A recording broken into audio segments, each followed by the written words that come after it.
Are you getting into we're living in a simulation? I believe that we're living in a simulation. I don't understand it. I don't understand when people say we're living in a simulation. I have no idea what they're talking about. So if you understand that we're still talking about a creation, right? So we believe, most people believe that we're living in a created universe. I happen to believe so because when I look at the science, the quantum physics proves to me that someone or something created this. This isn't just pop up out of the blue and just, hey, here we are. There's a universe with people in it. So if you look at the quantum physics and what's been done recently in laboratories, scientists were able to do something incredible. They created an 8th dimensional quasi-crystal. Now this 8th dimensional quasi-crystal, it gave them a glimpse into understanding the 3rd dimension, and this is how. When they positioned it in a particular angle, it created, excuse me, when they positioned it in a particular angle, it created something called a 4th dimensional quasi-crystal. And when they positioned the 4th dimensional quasi-crystal in a particular angle, it cast a shadow of a sphere. And the sphere is our universe. So they discovered that we are living in the shadow of a higher dimension.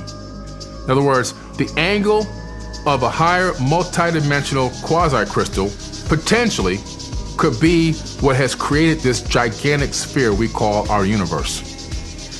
And what's interesting about that is, this is a shadow, but not a shadow of darkness, it's a shadow of light. It's a light matrix. We're talking about the spiritual technology utilized to create this entire realm. This entire realm was created with some type of spiritual technology, and this technology is so incredible, it's imbued with divine matter, divine wisdom, divine knowledge, but it's also imbued with darkness. But what's interesting about the darkness in this yin and yang, it always seems to be a battle against each other, but in the end, for the most part, the light always seems to win. Even if it takes a long period of time, the cycle happens where the darkness leaves and the light comes in. We're sitting in a room right now that's pretty well lit, right?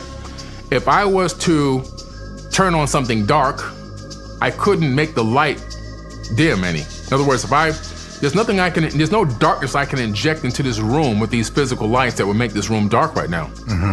But if I turn all these lights off and just do something as simple as turn on the light on my cell phone, the darkness will flee from that light instantaneously.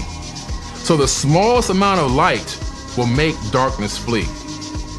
And so I take that to the universal scale, because I believe it's all fractal. I believe that it's all as above, so below. And it's all about how many conscious beings does it take before the darkness flees. There's a number that we have to hit.